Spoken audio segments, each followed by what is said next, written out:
Scary telling.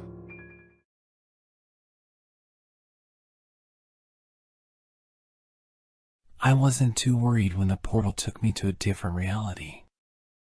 I've traveled to many alternate worlds before, and it had always been an exhilarating experience. But this time, as I emerged from the other side of the portal, a sense of unease crept over me. The air was thick with smoke and the scent of burning wood. The ground shook beneath my feet, and I could hear the distant sound of screams. I looked around, taking in my surroundings. I seemed to have landed in the middle of a city, but it was unlike any city I had ever seen. The buildings were tall and dark, and the streets were narrow and winding. The people who walked past me looked haggard and weary, their eyes filled with fear. And then I saw them. Hordes of people burning books. They had stacked piles of them in the middle of the street and were setting them alight, their faces twisted with hatred and anger. I couldn't believe what I was seeing. In all my travels, I had never come across a world where books were burned. I was so lost in thought that I didn't realize someone had snuck up behind me until I felt a hand on my shoulder. I spun around, ready to defend myself, but it was just a man. He was dressed in ragged clothes, his face dirty and covered in soot. He looked at me with suspicion, his eyes flicking over my clothes and my backpack. "What are you doing here?" he asked, his voice hoarse. I don't know," I stammered. "I was just passing through." He looked at me for a long moment, then nodded. "Come with me," he said, gesturing for me to follow him. I hesitated for a moment, but then I realized I had no other choice. I couldn't stay here, surrounded by these people who burned books. I followed the man down a dark alleyway, the sound of burning books and distant screams fading away as we went deeper into the city. Finally, we came to a small door set into the side of a building. The man pushed it open and motioned for me to enter. Inside, it was dark and musty, with the faint scent of old books hanging in the air. I realized with a start that I was standing in a library. The man led me over to a table in the center of the room and gestured for me to sit down. "My name is Thomas," he said, taking a seat across from me. "You're not from around here, are you?"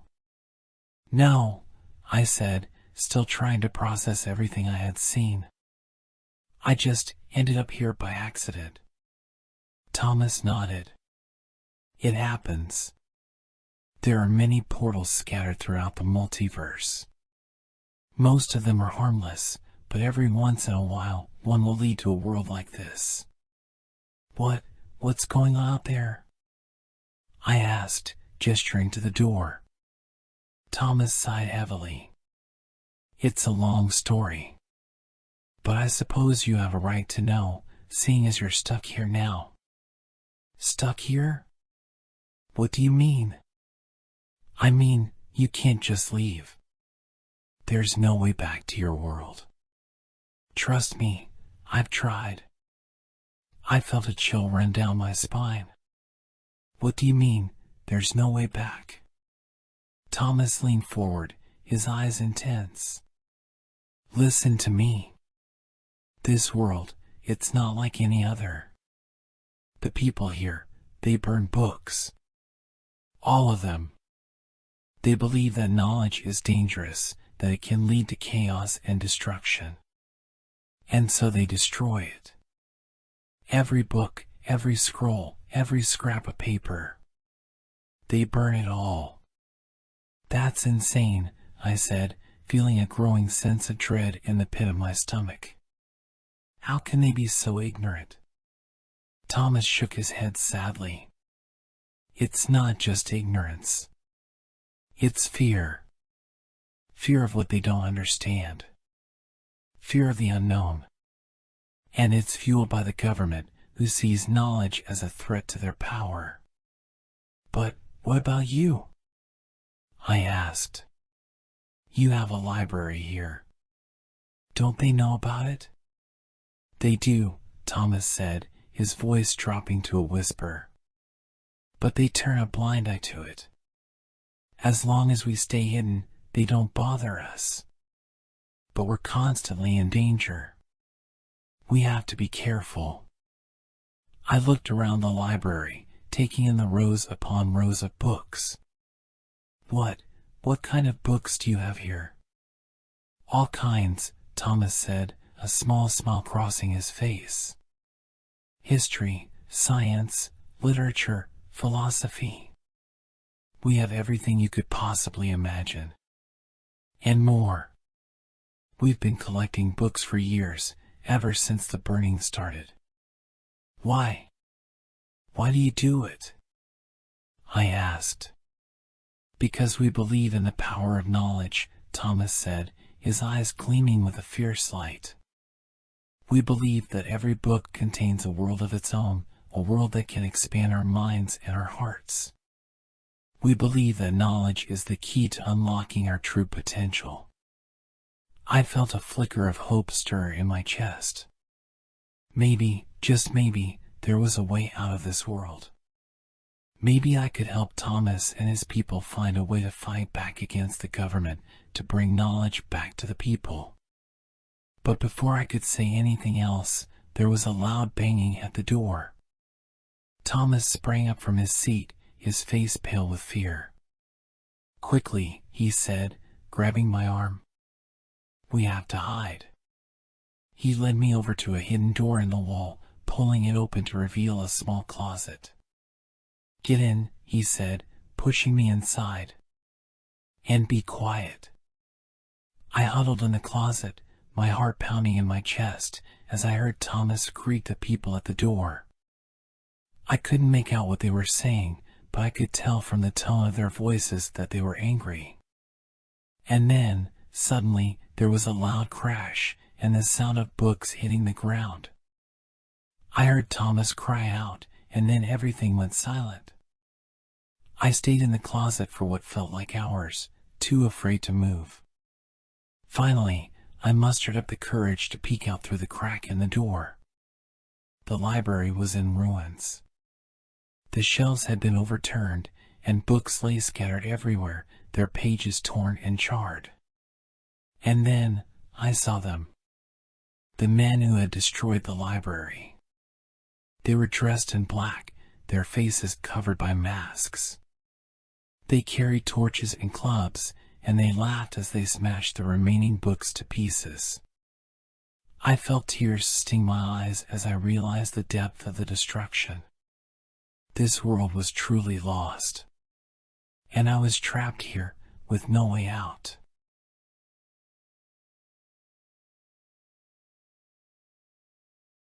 It was a quiet and peaceful night, or so I thought. I was sound asleep in my bed when I was abruptly awakened by my younger brother. He shook me awake and whispered in my ear, "Guess how many sweets I ate from the cabinet?" I groaned, not wanting to be disturbed from my peaceful slumber, and muttered a half-hearted response, "I don't know, 2." He giggled and held up 2 fingers, but something about his demeanor made me uneasy. As he tiptoed out of the room, I rubbed my eyes and tried to shake off the uneasy feeling. I decided to get up and investigate what was going on. I walked down the hallway and peered into the kitchen. The cabinet door was open and the bag of sweets that my mother had bought earlier that day was half empty. I wondered how my brother had managed to find them, as my mother was quite strict about what we ate before bedtime. As I turned to head back to my room, I heard a faint whispering sound. It was coming from the corner of the room where the cabinet was located. I couldn't make out what was being said, but it sounded like a strange language that I had never heard before. I rubbed my eyes again, thinking that I was imagining things, but the whispering continued. Suddenly, the whisper stopped, and the room fell silent. I felt a cold breeze brush past me, causing the hairs on the back of my neck to stand up. I quickly turned to leave the room, but I heard a strange sound coming from the cabinet. It sounded like someone was rustling through the remaining sweets. I froze in fear, wondering who or what could be making that sound. I summoned up the courage to approach the cabinet and slowly reached out to close the door. As I did so, I felt a cold hand brush against mine, and I recoiled in terror. I quickly slammed the cabinet shut and ran back to my room, my heart pounding in my chest. I lay awake for hours, unable to shake off the fear that had settled in my bones. I wondered what was going on and why my brother was acting so strange. I knew that something was not right, and I was determined to find out what it was. The next morning, I woke up feeling groggy and unrest. I went down to the kitchen, and my brother was already sitting at the table, eating his breakfast as if nothing had happened the night before. I looked at him, trying to read his expression, but he avoided my gaze. I decided to confront him and asked him where he had found the sweets. He simply shrugged and said, "I don't remember." I pressed him further, but he refused to answer. I knew that he was hiding something, and I was determined to find out what it was. I decided to investigate the cabinet, hoping to find some clues about what had happened the night before. As I opened the cabinet, I noticed that the remaining sweets had been arranged in a strange pattern, almost like they were trying to communicate something. I couldn't make out what it meant, but I knew that it was not a coincidence. As I stood there, trying to decipher the pattern, I heard the faint whispers again. They were coming from the same corner of the room as before, and I knew that I had to investigate further. I followed the whispers, and they led me to the basement. The door to the basement was slightly open, and I could hear the whispers coming from inside. I summoned up the courage to open the door and walk down the steps. The basement was dark and musty, and I could barely make out anything in the darkness. I fumbled for the light switch and turned it on. As the light flooded the room, I gasped in horror at what I saw. The basement was filled with strange symbols and drawings, almost like a ritual had been performed there. The walls were lined with strange symbols, and the air was thick with a foul smell. I felt a chill run down my spine as I realized that something sinister was going on. As I turned to leave the basement, I heard a faint whisper behind me. I spun around, but there was no one there. I realized that I had to leave the basement before it was too late. I ran up the stairs, my heart pounding in my chest. As I reached the top of the stairs, I saw my brother standing there, a strange expression on his face. He said nothing, but I knew that he had something to do with what was going on. I decided to confront him, but he simply smiled and walked away. I knew that something was not right, and I was determined to find out what it was. Over the next few days, strange things started happening in our house. Objects would move by themselves, doors would open and close on their own, and we could hear whispers and footsteps in the hallway at night. It was as if something was trying to communicate with us, but we couldn't understand what it was saying. One night, I woke up to find my brother standing at the foot of my bed, staring at me with empty eyes. I tried to speak to him, but he didn't respond. He simply turned and walked out of the room, leaving me feeling uneasy and terrified. The next day, I decided to confront him again. This time, he didn't try to deny anything. He told me that he had found the sweets in the basement and had eaten them without realizing what they were. He said that he had seen strange symbols and drawings in the basement and had felt a strange presence there. I knew that he was telling the truth, and I felt a sense of dread wash over me. We decided to investigate the basement further, hoping to find some answers to the strange occurrences in our house. As we descended the stairs, I could feel the air growing thicker and the smell becoming stronger. It was as if something was trying to keep us away from the basement. But we pressed on, determined to uncover the truth. As we reached the bottom of the stairs, we saw a figure standing in the shadows. It was a tall, thin man with pale skin and dark eyes. He was wearing a black robe and had strange symbols painted on his face and hands. We froze in terror as he stepped forward and spoke in a low, menacing voice. "You shouldn't have come here," he said. "This is a place of power, and you are not welcome here." He then lunged forward, and we ran for our lives. We could hear his footsteps pounding behind us, and we knew that he was getting closer. We ran up the stairs, our hearts pounding in our chests, and burst out into the daylight. As we caught our breath, we looked back at the house. We saw the figure standing in the doorway, watching us with a sinister smile on his face.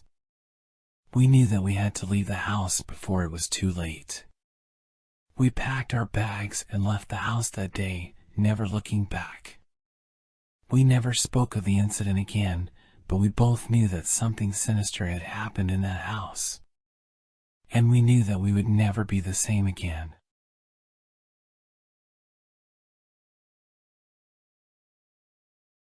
I've always known that I was not the kind of girl who would attract attention.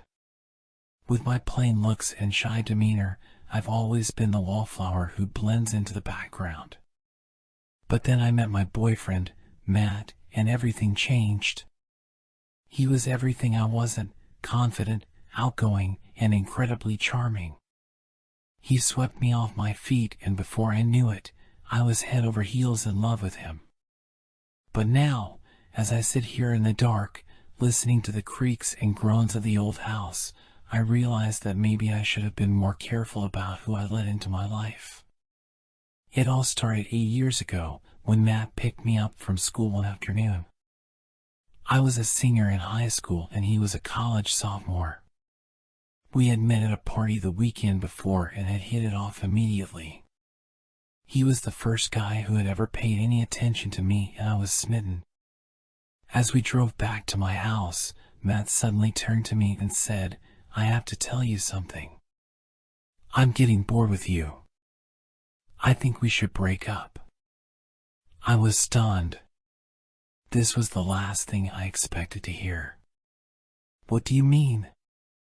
I asked, my voice barely above a whisper. "I mean that I'm just not feeling it anymore. I need something more exciting in my life," he said, his eyes fixed on the road ahead. I felt a lump form in my throat as I tried to hold back my tears.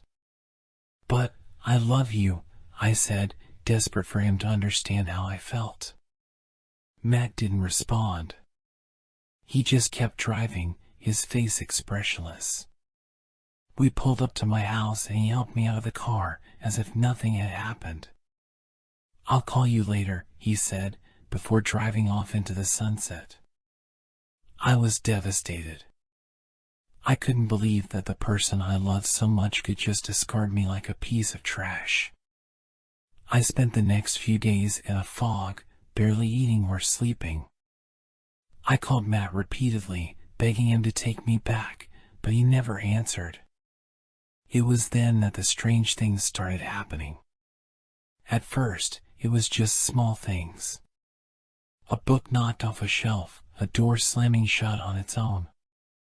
I tried to ignore them, telling myself that it was just my imagination. But then the occurrences became more frequent and more intense. I would hear footsteps in the hallway at night, but when I would investigate, no one would be there. Objects would move on their own, as if they had a life of their own. I was terrified, but I didn't know who to turn to. My parents were too wrapped up in their own lives to notice that anything was wrong.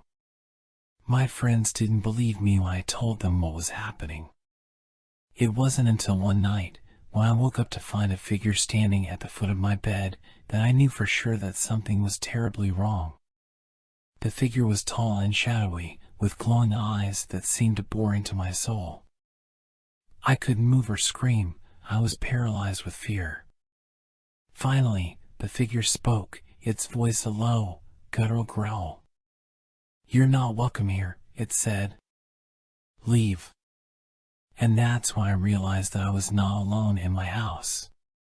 Something else was here, something that wanted me gone. The figure disappeared as suddenly as it had appeared, leaving me alone in the darkness. I lay there for what felt like hours, too afraid to move or even breathe.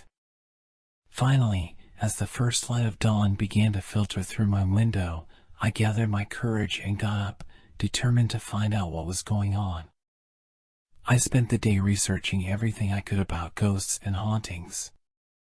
I read about poltergeists, spirits, and demons. But nothing I found explained what was happening to me. The more I learned, the more confused and terrified I became. That night, I went to bed early, hoping to get some much-needed rest. But as soon as I closed my eyes, I felt a cold breeze blowing across my face. I opened my eyes to find the figure standing at the foot of my bed once again. This time, I wasn't afraid. In fact, I was angry. "Who are you?" I demanded, my voice shaking with anger and fear. The figure didn't respond, but I could sense its anger and hostility. I knew then that I had to leave the house, and fast. I spent the next few days staying with friends and family, too afraid to go back to my house. But every night, no matter where I was, I could feel the presence of the figure, watching me from the shadows. Finally, I decided to confront my boyfriend. I went to his dorm room, determined to get some answers. Matt was surprised to see me. "What are you doing here?" he asked, his tone cold and dismissive. "We need to talk," I said, my voice shaking. "I don't have anything to say to you," he replied, turning away from me. I was about to leave, defeated and broken-hearted, when I saw something that made my blood run cold. A photo on Matt's dresser, taken on the night we met, showed the two of us smiling and happy. But there was something else in the photo, something that I hadn't noticed before. A shadowy figure, standing just behind us. "What is this?" I asked, pointing to the figure. Matt's face went pale. "I don't know," he stammered. I thought it was just a trick of the light. But I knew better. The figure in the photo was the same one that had been haunting me for weeks. And now, I knew that Matt was somehow involved. I left his room, determined to get to the bottom of this mystery. But as I walked down the deserted campus, I couldn't shake the feeling that I was being watched. And then I heard a voice, whispering in my ear. "You're not welcome here," it said. "Leave." I quickened my pace, trying to ignore the voice that seemed to be following me. But as I turned a corner, I saw the figure once again, standing in the middle of the path. I froze, my heart pounding in my chest. The figure seemed to be glowing, its eyes fixed on me with a menacing stare. "What do you want?" I whispered, my voice barely audible. The figure didn't respond, but I could sense its anger and hatred. It was as if it was trying to tell me something, but couldn't find the words. And then, without warning, it disappeared, leaving me alone in the darkness once again. I spent the next few days and a daze, trying to make sense of what was happening to me. Everywhere I went, I could feel the figure's presence, watching me from the shadows. But then, something strange happened. The figure began to appear less and less often, until finally, it was gone altogether. At first, I was relieved. But then, I began to worry that the figure had somehow gotten what it wanted, and was now free to cause more harm. I decided to do some more research, hoping to find some answers. And finally, after weeks of searching, I stumbled upon a book that seemed to hold the key to my troubles. The book was called The Art of Summoning Spirits, and it contained a detailed guide on how to contact and communicate with spirits. At first, I was hesitant to try it. But then, I realized that it might be the only way to put an end to the haunting once and for all. I followed the instructions in the book, setting up a circle of candles and reciting the incantations as I had been instructed. And then, just as I was about to give up hope, I felt a presence in the room with me. It was the figure, but this time it seemed different. Its anger and hostility had been replaced by a sense of calm and serenity. "What do you want from me?" I asked, my voice trembling. The figure didn't respond, but I could sense that it was trying to communicate with me. And then, without warning, it spoke. "I want you to leave," it said, its voice barely audible. "This place is not safe for you." And then, just as suddenly as it had appeared, the figure was gone. I sat there for a moment, trying to make sense of what had just happened. Had the figure been trying to protect me all along? I decided to take its advice and leave the house, but before I did some more research on the history of the property. What I found chilled me to the bone. The house had been built on the site of an old cemetery, and the land had been cursed by a group of angry spirits who had been displaced when the cemetery was destroyed. It seemed that the figure that had been haunting me was one of those spirits, and it had been trying to warn me of the danger all along. I packed my bags and left the house, never looking back. But even now, years later, I can still feel the presence of the spirits, watching me from the shadows. And I know that no matter where I go, they will always be with me, haunting me until the end of my days.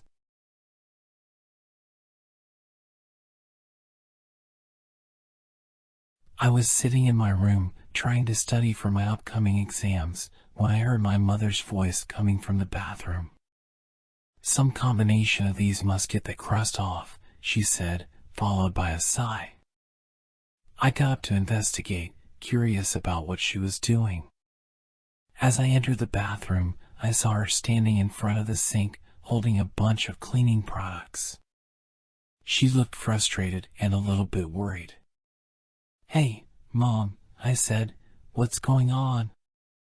She turned to face me, and I could see that her eyes were red and puffy, as if she had been crying. "Oh, nothing, honey," she said with a weak smile. "I just spilled some tomato sauce on my favorite blouse, and I can't seem to get the stain out." I walked closer to her and saw the large red stain on her blouse. "That looks pretty bad," I said.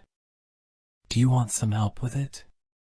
She nodded gratefully, and I started to look through the cleaning products she had laid out on the counter. We tried everything from bleach to vinegar, but nothing seemed to make a difference. The stain was stubborn and refused to budge. As we continued to try different cleaning solutions, I noticed a strange smell in the air. It was a mix of garlic and onions, and it seemed to be getting stronger. I wondered if my mom had started cooking something while we were in the bathroom. Suddenly, I heard a strange noise coming from the drain. It was a low, gurgling sound, and it seemed to be getting louder and more intense by the second. I looked at my mother, and we both felt a sense of unease. As the noise grew louder, we realized that it was coming from the drain. We watched in horror as a dark, oily substance started to seep out of the drain and onto the bathroom floor. "Mom, we need to get out of here," I said, grabbing her hand and pulling her towards the door. But it was too late. The substance had already spread across the bathroom floor, and it was starting to climb up our legs.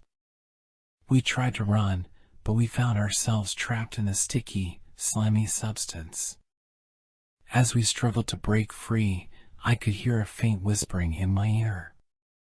It was a voice I didn't recognize, and it seemed to be coming from within the substance. I couldn't make out the words, but the tone was menacing and threatening. We tried to scream, but the substance had filled our mouths and silenced us. We could feel ourselves sinking deeper and deeper into the muck, our bodies becoming more and more entangled. Just when we thought we were going to suffocate, the substance suddenly disappeared. We were left standing in a clean, empty bathroom, our clothes and skin stained with a strange, oily residue. We looked at each other, both of us shaken and terrified. "What was that?" my mother whispered. "I don't know," I said, feeling a cold shiver run down my spine. "But I don't think it's over yet." I took a deep breath and mustered the courage to slowly turn the doorknob. As the door creaked open, a wave of cold air hit me, sending shivers down my spine. I couldn't see anything inside, so I reached for the light switch. But the moment I flicked it on, I knew something was off. The light flickered and buzzed, casting strange shadows on the peeling wallpaper. I stepped inside, and my eyes gradually adjusted to the dim light. That's why I saw it. In the corner of the bathroom, next to the bathtub, there was a small table covered with a white tablecloth. On it, there was a vase of wilting flowers and an old, yellowed notebook. I could see my mother's handwriting on it, scrawled across the pages in a frenzied, illegible script. I hesitated for a moment, feeling like I was intruding on something private. But my curiosity got the best of me, and I approached the table, picking up the notebook with trembling hands. As I opened it, I saw that it was filled with strange, incomprehensible scribbles and diagrams. Some of the pages were stained with what looked like blood. I felt a chill run down my spine as I read the words my mother had written. "The darkness grows stronger every day. The spirits are restless, and they hunger for the living. I must find a way to banish them, to protect my family from their malevolent influence." I couldn't believe what I was reading. My mother, the woman who had always been the rock of our family, the one who had never shown any fear or weakness, was apparently dabbling in the occult. Suddenly, I heard a noise from behind me. I spun around, dropping the notebook in shock. That's why I saw her. My mother was standing in the doorway, staring at me with cold, calculating eyes. In her hand, she held a long, sharp knife, stained with fresh blood. I couldn't move, couldn't speak, couldn't even breathe. "Did you think you could just waltz in here and snoop around?" she hissed, her voice barely more than a whisper. "You have no idea what you've gotten yourself into." I backed away slowly, feeling the cold metal of the bathtub behind me. My mother stepped closer, brandishing the knife menacingly. I knew I had to act fast, or I'd be the next victim in her twisted game. With a sudden burst of energy, I lunged at her, grabbing the knife from her hand and pinning her to the ground. She struggled and fought back, but I managed to hold her down, using all my strength to keep her subdued. "Mom, what the hell is going on?" I demanded, my voice shaking with fear and confusion. "Why are you doing this?" But she just laughed, a high-pitched, manic sound that made my blood run cold. "You'll never understand," she said, her eyes gleaming with madness. "But you'll see soon enough. You'll see." I didn't know what she meant, but I knew I had to get out of there. I grabbed the notebook and the knife, then ran out of the bathroom and out of the house, not looking back until I was a safe distance away. As I caught my breath and tried to make sense of what had just happened, I looked down at the notebook in my hands.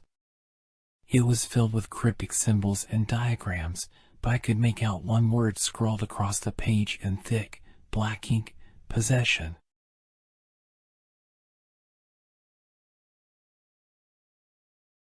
Sitting near the century-old lukewarm radiator in my freezing downtown apartment, I couldn't help but feel a sense of dread wash over me. The radiator hissed and groaned with every clanking sound, as if it were alive and angry. It was the only source of heat in my small apartment, and it had never been very reliable. But on this particular night, it seemed to be more temperamental than ever. I shivered and wrapped my blanket tighter around me, trying to ignore the biting cold that seeped through the thin walls. Suddenly, I felt a sharp pressure on my back, like someone had pushed me forward. I turned around, but no one was there. The radiator hissed again, louder this time, and I felt the pressure build up once more. Just as I was about to get up and investigate, there was an explosive burst of steam from the radiator, and I was hit with a wave of intense heat. I screamed as the scalding steam burned my skin, and I collapsed onto the ground in agony. The pain was unbearable, and I could feel myself slipping away. The last thing I saw before I blacked out was the radiator, glowing red hot like the fires of hell. When I woke up, I was in a hospital room. The first thing I noticed was the blinding white light that filled the room, followed by the constant beeping of the machines that surrounded me. I tried to sit up, but a sharp pain shot through my entire body, forcing me to lie back down. It took me a moment to remember what had happened, and when the memory flooded back, I shuddered with fear. How had I survived the scalding steam? Had someone found me and brought me to the hospital? Just then, the door to my room opened, and a nurse walked in, followed by a man in a suit. The man introduced himself as an investigator from the city's building department, there to look into the cause of the accident that had landed me in the hospital. I recounted everything I could remember, from the hissing radiator to the sudden burst of steam. The investigator took notes, nodding as I spoke. When I finished, he looked at me with a grave expression. "I'm afraid we've found some alarming things during our investigation," he said. "Your radiator wasn't just old, it was completely rusted through. The steam pipes that connected it to the building's heating system were also corroded and leaking. It's a miracle you survived." I felt a chill run down my spine as I realized how close I had come to death. The investigator continued, "We're going to have to shut down the entire heating system until we can get it repaired. We can't risk anyone else getting hurt." As the investigator left the room, I couldn't help but feel a sense of unease. If the building's heating system was so dangerous, why hadn't anyone noticed before? And what other secrets was the old building hiding? I was discharged from the hospital a few days later, but the memory of the scalding steam stayed with me. I became obsessed with the idea that there was something sinister going on in my apartment building. I started to notice things that I had never paid attention to before, strange noises in the walls, flickering lights, and a constant feeling of being watched. One night, as I was lying in bed, I heard a faint whispering sound coming from the other side of the wall. It was muffled and hard to make out, but it sounded like someone was speaking in a language I didn't understand. Curiosity got the better of me, and I pressed my ear against the wall, trying to hear more. Suddenly, the whispering stopped, and I felt a cold breeze brush against my face. I jumped back, startled, but when I looked around the room, everything seemed to be as it should be. The next morning, I decided to do some investigating of my own. I started by talking to my neighbors, but no one seemed to know anything out of the ordinary. Then, I went down to the building's basement, where the heating system was located. The room was musty and dimly lit, and I felt a sense of foreboding as I looked around. That's when I saw it, a small door in the corner of the room that I had never noticed before. It was old and rusted, with a large padlock keeping it shut. I knew I shouldn't, but I couldn't resist the urge to see what was behind it. I found a pair of bolt cutters and went back to the basement. The padlock was surprisingly easy to cut through, and the door creaked open with a loud groan. Inside was a small room, barely large enough for a single person. There was a cot in the corner, and a small table with a candle burning on top. But what caught my attention was the wall opposite the door. It was covered in strange symbols and markings that I couldn't begin to decipher. As I stepped closer to get a better look, the candle flickered and went out. Suddenly, I felt a cold hand close around my wrist, and I screamed in terror. I tried to pull my arm free, but the grip on my wrist was tight. I couldn't see anything in the darkness, but I could feel a presence close to me, and I knew I was not alone. "Who's there?" I called out, my voice trembling with fear. There was no response, but I could feel the grip on my wrist tightening, and I knew that I had to get out of there before it was too late. I fumbled around in the dark until my hand hit the wall.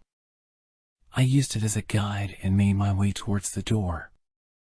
As I reached for the handle, the grip on my wrist suddenly released, and I stumbled backwards, hitting my head on the wall.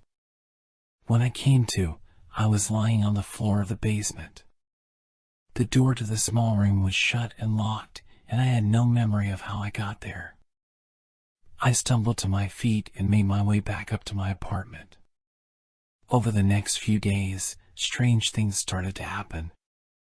Objects would move around my apartment on their own, doors would slam shut, and I would hear strange whispers coming from the walls. I started to feel like I was losing my mind, but I knew that something was not right in that building. I decided to do some research into the history of the building. What I found was shocking. The building had been built on the site of an old asylum, and there were rumors that the building had been haunted for years. I started to dig deeper, and what I found was even more disturbing.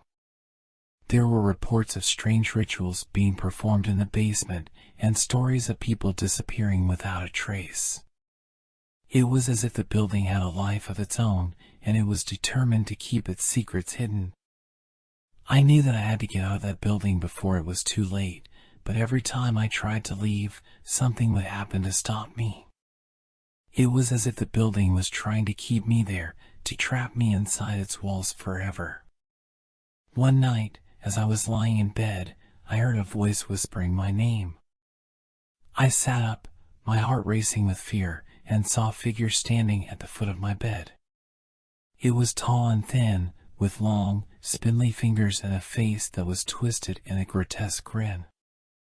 I screamed and ran towards the door, but as I reached for the handle, the figure disappeared, and the door slammed shut in my face. That was the last straw. I knew that I had to get out of that building, no matter what it took. I packed a bag and made my way to the front door. But as I reached for the handle, I felt a cold hand close around my wrist. "No one leaves here," a voice whispered in my ear.